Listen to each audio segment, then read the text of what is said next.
Good afternoon and welcome to the Midday News on 3FM. The news is also live on Kesmi 107.1 FM and across the world at 3news.com. Coming up in the next 30 minutes.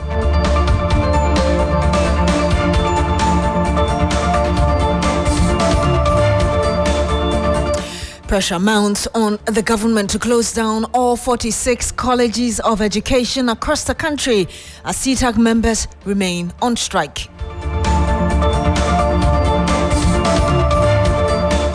Also coming up, Electoral Commission urged to issue guidelines to enable key officers deal with electoral irregularities. We'll bring you details from that Institute of Democratic Governance program, IDEC, happening now.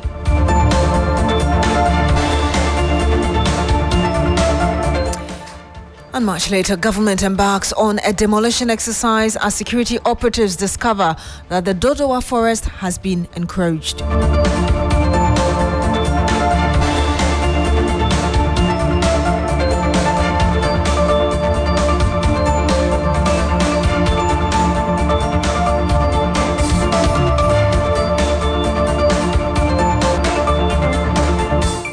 Thank you very much for joining us today. Now, Teacher Trainees Association of Ghana is demanding the closure of all 46 public colleges of education across the country. The group also wants the current academic calendar to be annulled, insisting that 54 days of no academic work has rendered the current semester useless. The Colleges of Education Teachers Association of Ghana, CTAG, has been on strike since June 14, accusing the government of failing to address conditions of service issues. The teacher trainees have written to the National Conference of Principals of Colleges of Education Ghana asking for the closure. And let's look at the details from their letter to Prinkoff. They argue that trainees have been left stranded for the past 54 working days with no academic activities.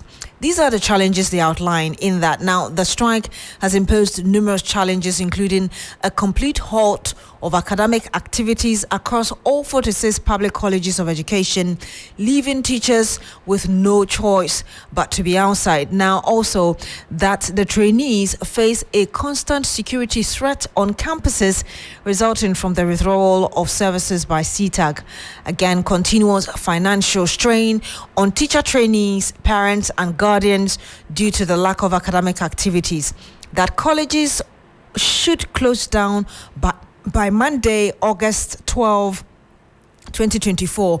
Also asking that Prinkoff, in conjunction with Ghana Tertiary Education Commission, engages the mentoring universities to have a relook at the schedules for assessment of students.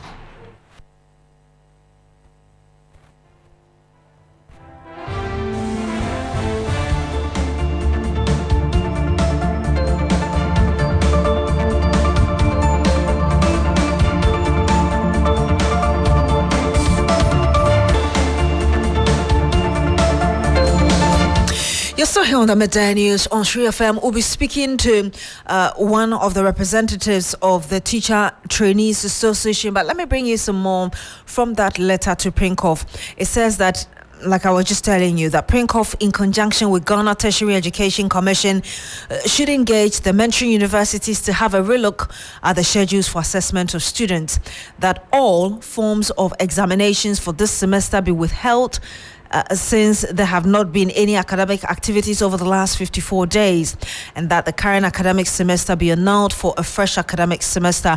Let's speak to Abdul Razak Swale, who is the president of the Teacher Trainees Association of Ghana.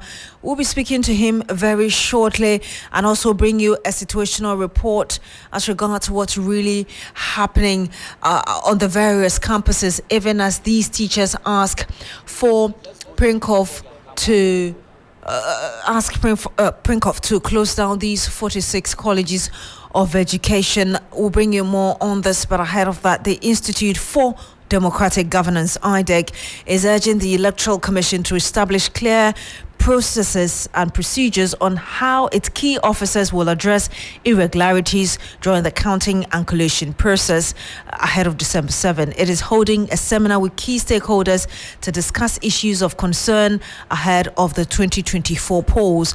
Christian Yale is there for us. He joins us live on the line now with details.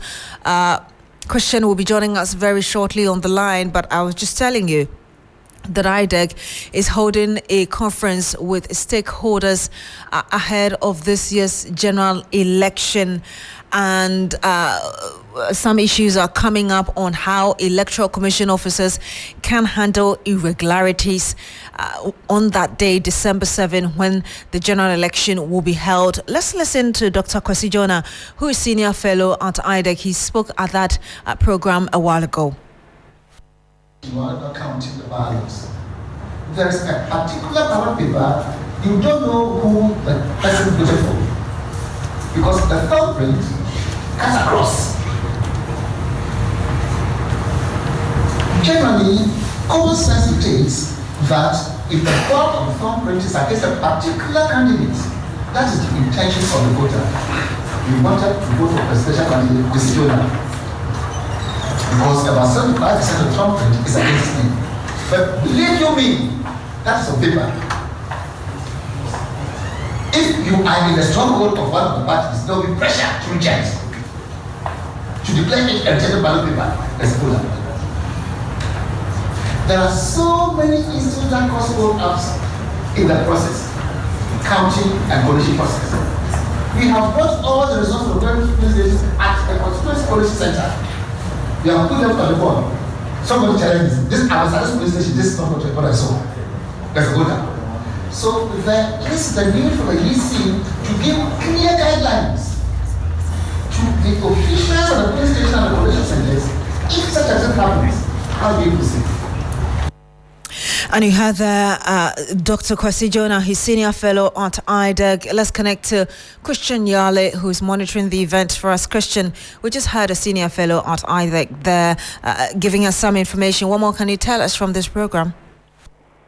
All right, and so IDEC has basically been reiterating some of the concerns that the EU Observer Mission raised after the 2020 elections, and some include irregularities that took place at the various polling and collation centers. And so when you look at the concerns that were raised by the European Union Election Observation Mission, some include the inability of EC's officers to count unused ballots, to count ticks on the voter register and names reference list, and also counting of ballots in the ballot box and cross-checking the number of ballots in the ballot box, among others, which the EU Observer Mission noted that they were all not properly done. The Observer Mission also, per its report, went ahead to even talk about the collation process, which was less well organized. And so, according to IDEC, these are some of the critical issues that must be well looked at going into the 2024 elections. And so, Professor Kwesi Jonah, among other things, has been asking the EC to establish clear procedures for presiding officers, returning officers, and then regional collation officers to address these irregularities that come during the counting and collation process. He is also asking the EC to publish detailed polling station results for all elections and results from levels of coalition on its website even before the deadline for filing petitions against results. Christian, I know that the Electoral Commission has been there or is currently representing at this program as well. Director of Training at the EC, Dr. Sribo Kweku, has been speaking. Can you tell us what has been the response of the EC to these requests? Exactly. And so Dr. Sribo Kweku, among other things, is also saying, assuring that the EC is going to ensure that all of these concerns are addressed. I mean, among the other things, he says the EC is going to publish steps for addressing these irregularities on its website, which can be accessed by all stakeholders that are involved in the electioneering process. He has also been giving guidelines on how requests can be made for recounting or recollation of votes at the polling station at the regional level and even at the national level. And he also mentioned the fact that the EC would ensure that all detailed results of the elections from the coalition level to the regional level are published in time on its website, even before the deadline for possible petitions against the elections are made. And so the assurance is that all measures are being put in place to ensure that the elections are seamless and are peaceful and are transparent as such. Thank you very much, Christian Yale, reporting live from that IDEC program on elections. But we can hear Dr. Sribo Kweku, who spoke at this event. Let's hear exactly what he said. So, females and the students, we were expecting you to fight. And that also has go to the parliamentary. Parliamentary 2016, it was 10,000. 2020, 10,000. 2024, 10,000. The female and people disagree to pay 7,500. Whereas the male candidates who are not people disagree to pay 10,000. And our understanding too is that contest election is not an individual issue. That is also, if you don't have money, you should be able to mobilize it from your supporters. It is a proof that you are going to be in a position to be able to mobilize. Those are saying you want to be a president of Ghana and cannot mobilize people to pay 100,000. Yeah, how are you going to do the campaign?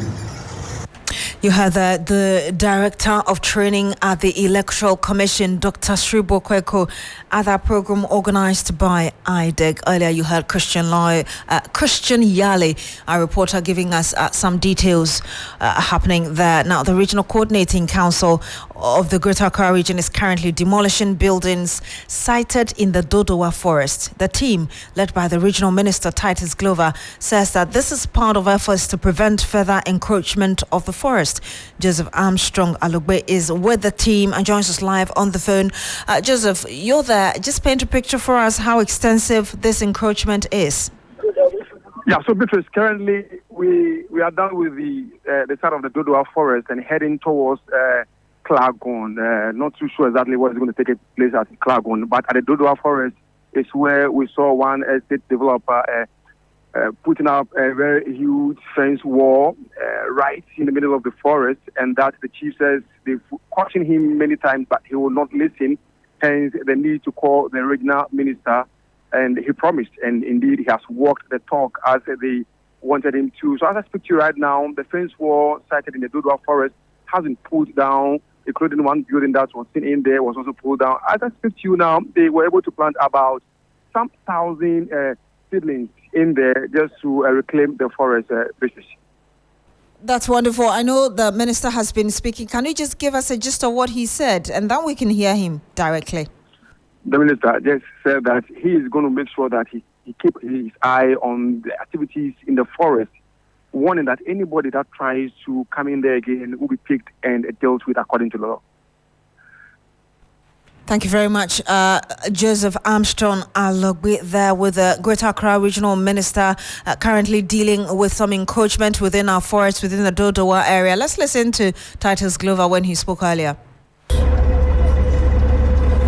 Name Professor New Daifio Wolenchi is that Titus Glover and the Red Sec save Dodowa Forest.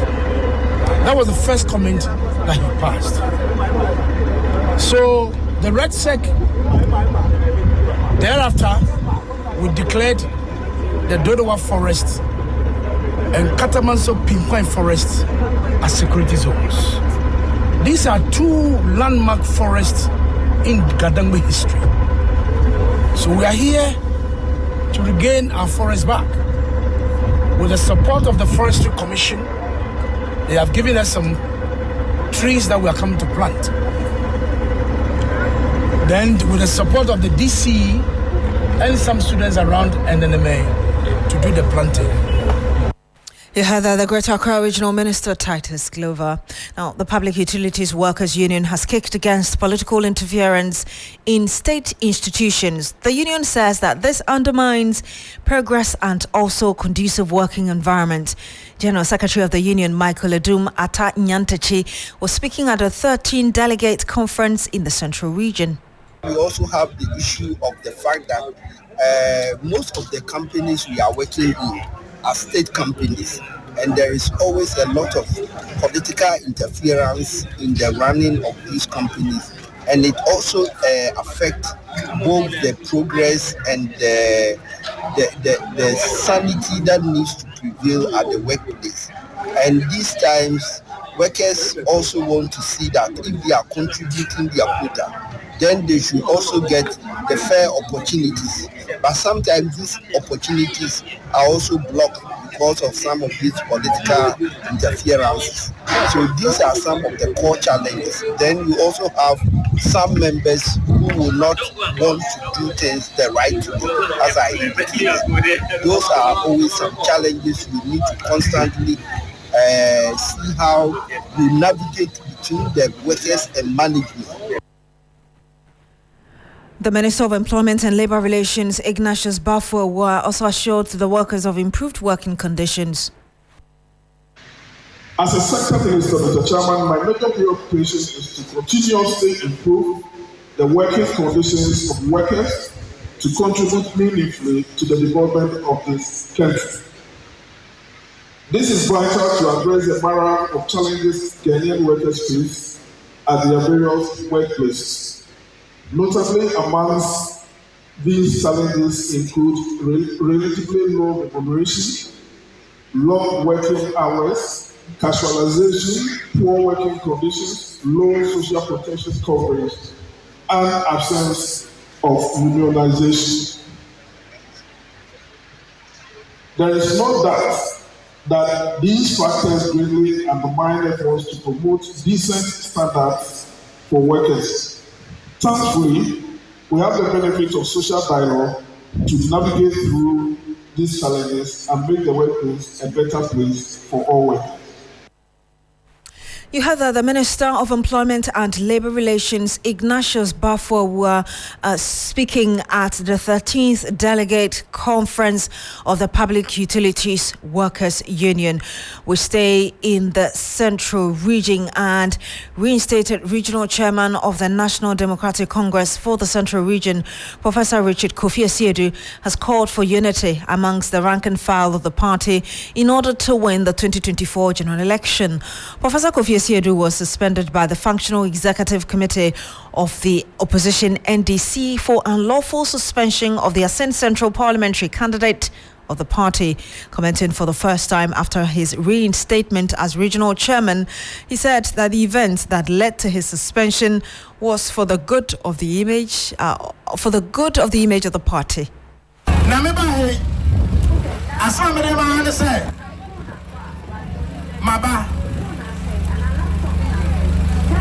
Labor for unity. Obi automatic bia. Obi so one time mera me komi na no me do obi ase. Young focus ne say you be win election. So end this year to kwa ese ofie. Enti me suspension no me feel say suspension na me kwa no. Me kwa wo mbra me bua my party no ehwo ate. And you heard that the reinstated regional chairman, Central Regional Chairman of the National Democratic Congress, Professor Richard Adu, in Chi and in summary, saying that he's working for the unity of the party and of course also calling for unity within the party ahead of the December 7 general election. We stay on politics because Vice President Dr. Mahmoud Bawumia, who is also the flag bearer of the governing NPP, has called on African governments to strengthen the electoral and judicial institutions in their respective countries. Speaking at the Democratic Union of Africa Forum in Africa, Dr. Mahmoud Bawumia said that this will build confidence and ensure peace before, during and after the polls. You're still here on the Midday News on Sri FM. It's some 19 minutes past midday. You're still with us.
And you're still here on the Midday News on Sri FM 92.7. Thank you for staying. We go up north, and there's growing concerns of insecurity in the central Gonja district of the Savannah region by residents over influx of foreign nationals from neighboring Burkina Faso.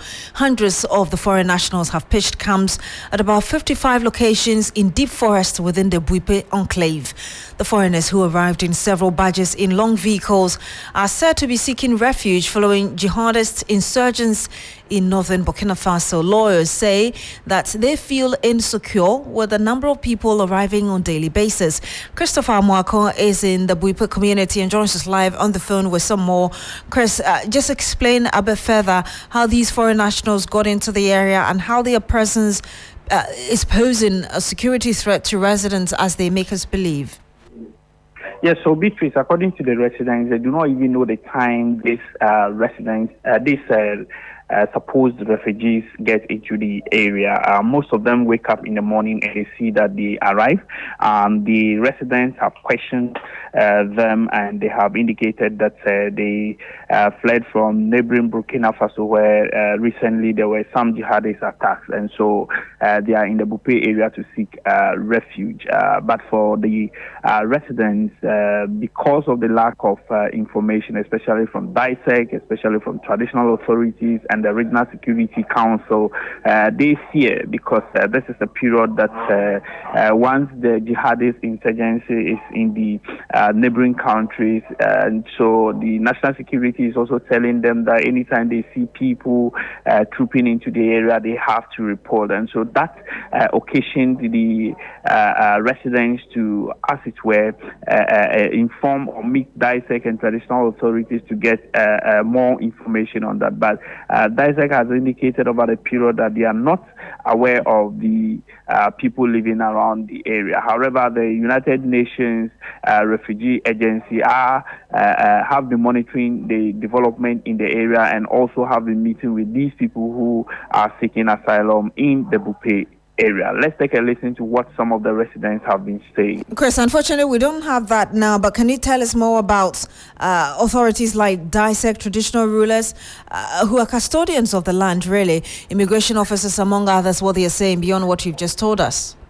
Yes, so currently a meeting has just ended between the United Nations Refugee Agency and the District Security Committee, and the agreement is that the people are asylum seekers because they've gone to meet with them, and now what they have to do is to intensify their sensitization amongst the public, and also call for some emergency support for these refugees or asylum seekers who are in the Bupe area. We understand national security representatives are also there. Is that right? Yes, so the national security representatives, together with the Ghana Refugees Board and other stakeholders, have been in the community to engage with the residents and also to visit the various camps that these asylum seekers are residing. And so they are trying to ensure that the community does not have any problem with the people, and also to ensure that the people live safely from other people or residents who may think that they are jihadists and launch an attack on them. Christopher, just rightly before you go, you were in the area where these supposed refugees have pitched camp. Can you tell us what you saw? Yes, so the issue is that I have seen the people with their children, a lot of children, women, all pitching camps at their various locations. They are living in horrible conditions because even feeding is a problem for them. They admitted to me that they actually fled from Burkina Faso and seeking refuge in the Bupe area. Thank you very much, Christopher Marco. He is our Northern Region correspondent. Thank you for bringing us those details. Let's return to our first story about CTAG, actually Teacher Trainees Association of Ghana, demanding the closure of all 46 public colleges of education across the country because the schools have not been in operations for about 54 days. We're joined on the line now by Abdul Razak Swale, President of the Teacher Trainees Association of Ghana. Good afternoon to you, sir. Thank you for joining us. Yes, good afternoon. GTAC has made it clear that school closure is non-negotiable. This institution cites financial implications of such a move. You still hold a contrary view? Yes, we're having a diverse view because students are the people that are facing these challenges in the colleges. Students have been suffering for about 54 days and counting. For about 8 weeks now, the Colleges of Education Teachers Association has been on strike, and students have been in school with no clear headway or with no clear certainty that our teachers will be returning to the classroom anytime soon. Students have been left to their own fate. Some have those who have been ill or sick, even when they go to the sick bay, not much of attention is given to them. Students leave the campuses anyhow. There is no regulation because this CTAG is on strike. There are so many happenings that are happening, and it's leaving the students to the more disadvantaged, more than even either CTAG or the government rest, or shall I say the employer. So in all, we see that the student is the one that is feeling the direct negative impact of this strike action. And we feel that it's high time to let the student to also go home so that they can prepare adequately and then revisit the colleges if the strike has been called off for academic work to continue. We'll have to end it here. Thank you very much. And that was Abdul Razak Swale. He's president of the Teacher Trainees Association of Ghana.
And that's it for the news here on 3FM 92.7. My name is Beatrice Adu. Thank you very much for joining us today. Log on to 3news.com for more news. Have a good afternoon.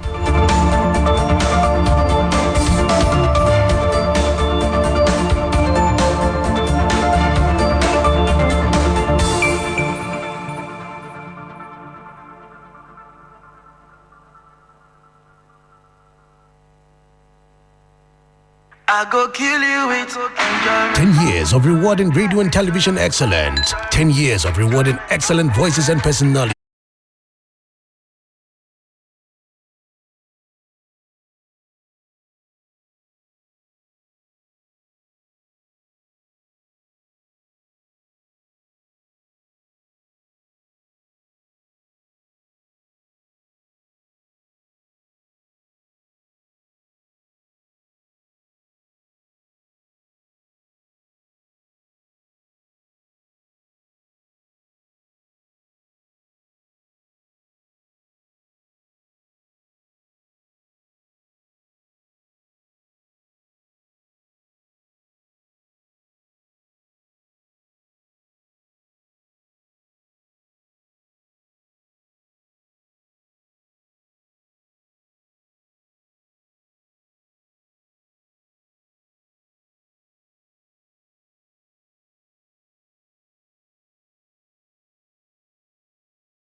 banks are advised not to offer credit product to these individuals and entities, because if you are issuing that checks, then you are not credit worthy.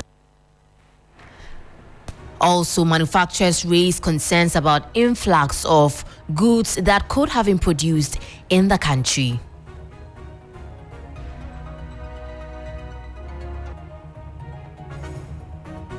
For these products, we actually have excess capacity in producing them.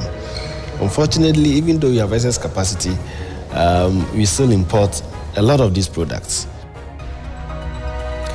We have details of these and more lined up for you. Do stay with me. My name is Manu Afful.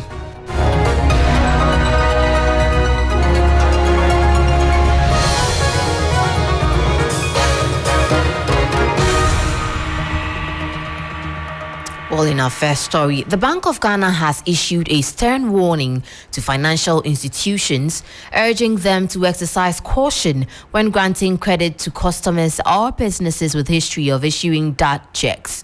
The central bank has emphasized that the practice undermines the integrity of financial systems and poses significant risks to the banking sector. Head of Financial Stability, Dr. Kwesi Osei-Yeboah, advised banks to conduct thorough background checks and to consider the track records of clients before approving any credit facilities. You are known to have issued that checks, then what we're trying to say is that you shouldn't continue to have the check to continue to issue that checks. The Bank of Ghana has instructed the banks to withdraw the checkbooks from these individuals and entities. And also, banks are advised not to offer credit product to these individuals and entities, because if you are issuing that checks, then you are not credit worthy, more or less. So you shouldn't enjoy credit facilities. So it will really boost the trust that people have in checks as an instrument for payment. It will bring certainty to businesses when a business entity receive check as payment. The person is sure that when I take it to the bank, I will by all means receive value for the check that I've been given. Well, you heard the voice of Head of Financial Stability at the Bank of Ghana, Dr. Kwesi Osei-Yeboah. In more stories, local manufacturers are expressing growing concerns over what they describe as unfair competition from imported goods that flood the markets despite the local capacity to produce them. Chief Executive Officer of the Association of Ghana Industries, Seth Chum Akwabwa, highlights that these imports are often of lower quality but are sold at cheaper prices, putting locally produced goods at a disadvantage. There's always complaint about lack of capacity in Ghana.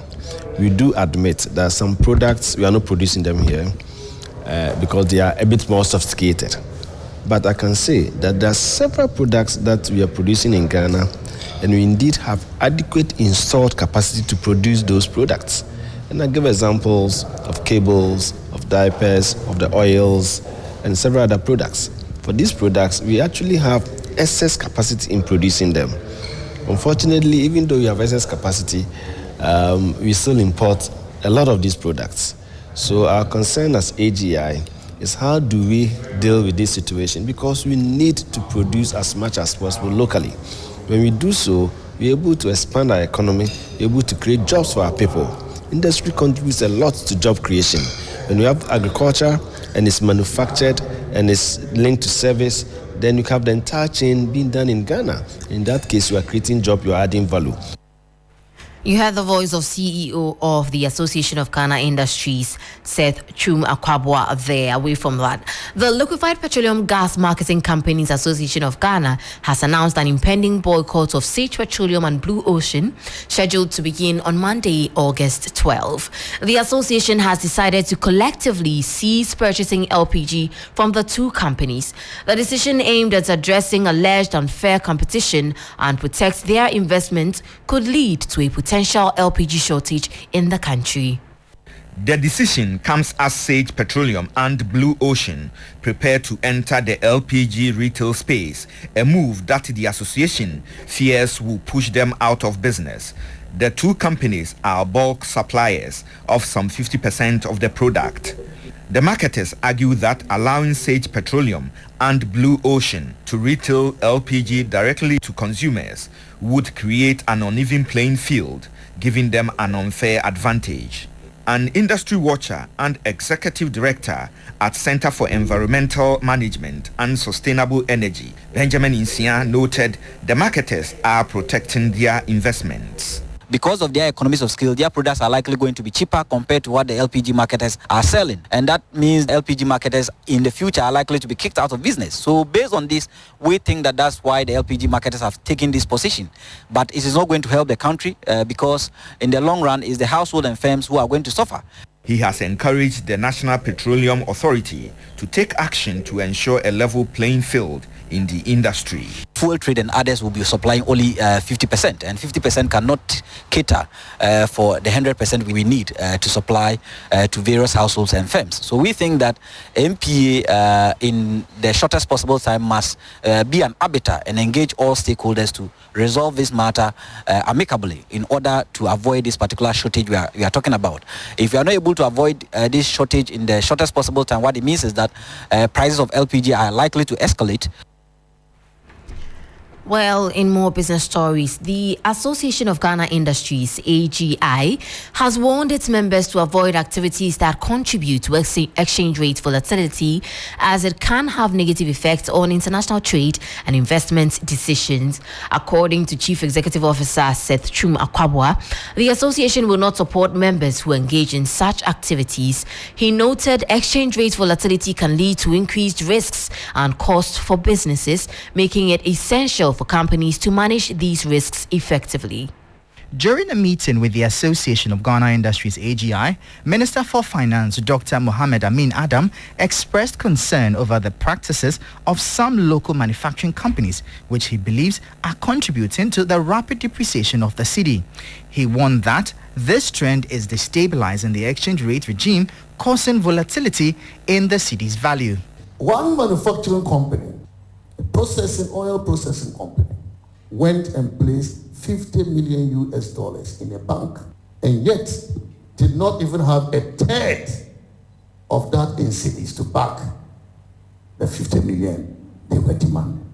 And that alone took the depreciation of the cedi by 2 cedi points. When it was 13 cedis to the dollar, it went up to about 15 cedis to the dollar because of $50 million placed in one bank, which was not backed by the cedi equivalents. In response, AGI Chief Executive Seth Chum Akwabwa urged members engaged in such practices to cease immediately, emphasizing that the association will not shield them from legal consequences. As an association, we are very, very responsible. We work with high ethical standards, and indeed our members, if you are found to be culpable in any of these kind of situations, would actually expose you and deal with you drastically. So for us, we are not aware of some of these, but as a minister and where he's sitting, I don't doubt what he's saying. And you know, in every society, there are always the difficult ones and the bad notes. So what I would say is that any company that is involved in such a thing, they have to put a stop to it. Otherwise, the law should deal with them. That was a report on AGI warning its members against actions that cause exchange rate volatility. Well, that will be it for Business Daily on 3FM 92.7. For more stories, kindly log on to our website on www.3news.com. My name is Manu. Afful. Do stay tuned. Urban Blend is up next.